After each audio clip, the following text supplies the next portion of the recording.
최근 고층 아파트가 유행처럼 급격히 늘어나고 있습니다. 아파트의 거주 층수가 높아질수록 건강에 좋지 않은 영향을 미칠 수 있다는 연구는 이미 1990년대 후반부터 이어져 왔습니다. 하지만 실제로 고층에 거주하면서 다양한 증상을 겪고 있음에도 많은 사람들은 그 원인을 제대로 알지 못한 채 힘들어하거나 단지 자신이 예민해서 그렇다고 여기며 살아가곤 합니다. 인터넷에서 풍수나 수맥이라는 키워드를 검색해보면 과학적, 학술적 근거가 없다라고 정의하고 있습니다. 실제로 그것들이 객관적 사실로 증명되기 어려운 것도 사실입니다. 그러나 지금까지 밝혀진 과학과 논리 역시 인간 인식의 한계 내에서 구성된 정의일 뿐, 더 넓은 차원에서는 그것 또한 또 다른 가설일 수 있습니다. 우리의 삶에는 눈에 보이는 유형의 작용 외에도 보이지 않는 기의 흐름, 즉 무형의 에너지가 깊은 영향을 미칩니다. 따라서 드러난 현상만을 기준으로 옳고 그름을 판단하는 태도는 오히려 편협한 시선일 수 있습니다.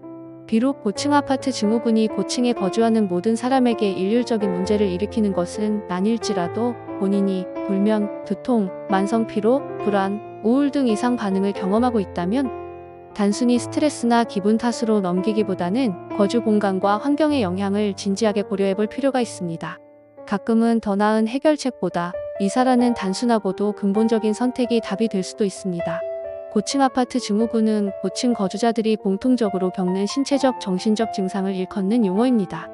실제 연구에 따르면 층수가 높아질수록 병원 방문 횟수가 잦아지고 알레르기, 기관지 질환, 폐기능 저하 등 호흡기 질환 발생률이 중저층 거주자에 비해 최대 3배 가까이 높다는 결과도 있습니다.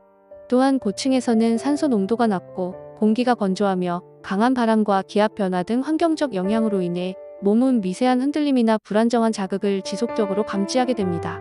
이러한 요소는 피로감, 어지럼증, 두통, 소화불량, 불면증, 여성 호르몬의 불균형으로 인한 생리불순 등으로 이어질 수 있습니다.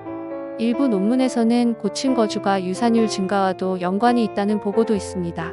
풍수학에서는 인간이 하늘의 양기와 땅의 음기를 동시에 받아야 건강한 존재로 살아갈 수 있다고 봅니다. 그러나 고층 거주는 지기와 단절되며 양의 기운만이 강해지고 감싸고 품는 음의 기운은 약해져서 음양의 균형이 무너지게 됩니다. 이로 인해 심리적 불안정, 집중력 저하, 가정 내 갈등 등이 생길 수 있기 때문에 편안한 삶의 공간으로 보지 않았습니다. 하늘을 나는 새도 단지 두 날개만으로 살아가지 않습니다.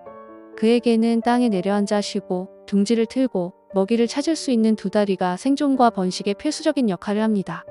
우리 또한 마찬가지입니다. 보이지 않는 기운과 조화를 이루며 살아가던 동양의 문화는 자연과 삶이 이어져 있다는 깊은 인식 위에 세워진 선조들의 지혜입니다. 하지만 근대화 이후 우리의 주거 문화는 자연과의 조화보다는 기능성과 속도, 편의성만을 쫓는 방향으로 빠르게 변해왔습니다.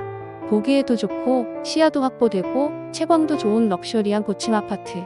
그러나 어떤 사람에게는 고층이라는 이유 같지도 않은 사소한 원인이 삶에 큰 영향을 미치고 있을 수 있습니다.